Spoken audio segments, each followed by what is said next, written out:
Hey guys, Be Twice here. Today is Saturday, September 11th, 2021. I hope everybody is having a good weekend. Today we're going to be taking a look at a weekend update on SPY. And then if I have some time later in the weekend or later today, I'll try to do QQQ and IWM and possibly some of my favorite setups. Um, but I wanted to take a little bit more time on SPY because I put out a publicly posted chart about midweek. It looks like on September 8th, I put out a chart of SPY and put it up on my Twitter, and I put it up on TradingView and said, is the top in? And went over what I was seeing and why I was seeing two separate counts that could be valid and that people basically had to be careful. And that's why I put this out here. So before we jump into my current count, I want to show what I had posted, which is right here. And we're going to hit play and we're going to see exactly what's happened since I posted this. So originally when I posted it, I had this count. I had two separate counts kind of going on the same thing here. I have a 1, 2, a 3, possibly heading down for a 4, and then we would catch support and rally up for a 5 before we find our top. Or I drew these white trend lines on here and I explained it in my description. I talked about how these trend lines that are drawn right here could actually be an ending diag, meaning that we've had a 1, a 2, we put in a 3 here, put in a 4, and that this top right here was a 5, meaning that we've already had our primary 3 peak right here, and that ultimately we're going to flush lower. And that we would be getting to this range faster before breaking back to all-time highs. So let's hit play. We'll see what it shows us, what happened since I posted this, and then we'll go ahead and see what my count is right now. Okay, so obviously you hit play and we see what happened. We had a major flush taking us down to right about the 50% retracement. So that doesn't invalidate the bull count, but it's not ideal for the bulls. The bulls really wanted to catch support at the 38.2. So now with all that being said, let's take a look at the current count of where we stand.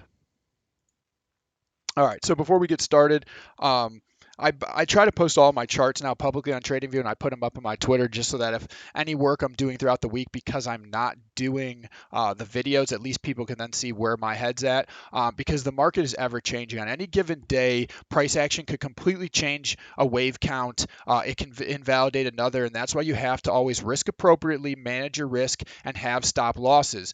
Because if the market goes against you, if you're trying to go long and you get a couple massive flushes that invalidates your bullish wave count, you need to get out. You're not going to sit in there and wait for, to get super lucky and have some really good news comes out that, sends it flying so you can make your money back. Whether you're trading a common stock or you're trading the indices, you need to make sure you know where your levels are at all times, create alerts. And when those alerts go off, that's what either triggers you to buy or triggers you to sell. And you need to do it mechanically like a robot. It doesn't matter. If it breaks your invalidation, you need to sell. You can't hold on to the hope that it's going to come back out and it's going to have a major reversal because some really good news comes out. You just can't do that. So with that being said, let's take a look at what we could possibly see here. So I'm going to go over the still potential bull count first because it is not invalidated yet. It invalidates when it passes the 50% retracement. Now, before somebody comes on here and says, hey, look at that, your wave 4 technically is invalid because it's in wave 1 territory. No, it's not, because it's in a higher degree 5 of a 3. So because it's still in a higher degree 5, it is technically still a valid count. This entire thing could be an ending diag. You could have a line drawn from here to here going up, and then a line draw from here to here, and where they connect would be our wave 5. So somewhere up here. So it is still possible that beginning early next week, we could see a major rally, as long as we can hold this 50% level. So be aware of that. Now, it's still not ideal. More than likely it does seem like the top was probably in based on these flushes we're seeing, but time will tell. If the bull count is followed, we'll catch support sometime early next week right in here, as obviously you can see the RSI is coming down to a support level anyways, so we'll get a bounce from there, and then ultimately the bulls will see us going back up to all-time highs before we actually hit our primary wave 3 peak. And then when that happens, we'll see a flush taking us somewhere between 438 to the 426 range. I would expect we'd probably hit this uptrend line, so I think it'd probably be more likely that we're getting back into that mid 420 range before we'd catch support, if we do fail early this week. So here, that's the bull count. The bulls see us catching support and rallying. Let's take a look at the bear count. All right, so like I just went over before we even started this video and we hit play on the chart that I posted on September 8th, this is what I had drawn. The trend lines I had drawn on that one were white. I just pulled up a different chart and just threw them on here. So what are we seeing? So it's the exact same count. The difference is that we've already hit our primary 3 peak. What we basically had was we still had our 1 and we pulled back for our 2.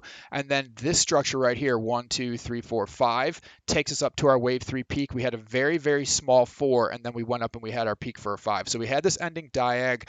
It's not the cleanest structure. Wave 5 didn't extend at all, but it is valid. And now we're in this complex correction. We had an A, a B, and we're going down for C right now. So even in the bear count, you can still see our RSI is getting to a spot where we should catch some support. So even in the bear count, we should still see a 3-wave rally to the upside.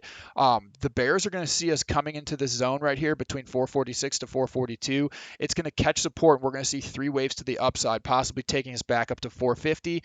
But if you draw a trend line coming down off of the peak and where you had your lower highs, more than likely that's where your X is going to top. So you can go onto your charts and you can draw those trend lines, create an alert, and when this market gets into that area, you want to be very, very careful.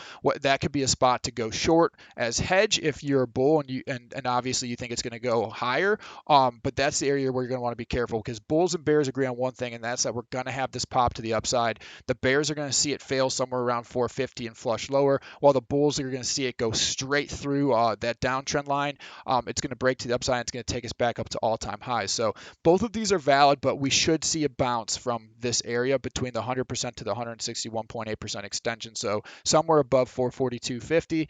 And then from there, we could potentially see this flush to the downside. So if the bears are right and we do get the flush to the downside, from the top we just put in, then more than likely our bottom somewhere between 434 and 422. Like I said in the previous post, I don't have the trend line drawn on this one because it's a different chart. I would favor the 422 level. And if we went into a more complex correction from there, we could go as low as 415, 410. So I don't think it would go that low. I think we'd catch support at that lower trend line, because if that lower trend line breaks, that lower trend line is part of a massive wedge that's been going back to like the COVID crash. So if that lower trend line breaks, then we could see some serious flush across the entire market. So, all right, guys, be careful out there. Hopefully, I will have some time to get a video out for QQQ and IWM. But if you like these videos, go ahead, hit like and subscribe. Follow me on Twitter. If you have requests for any specific stock, you have to message me on Twitter. And then I'll take a look at it and post it via TradingView. All right, guys, if you like these videos, go ahead, hit like and subscribe.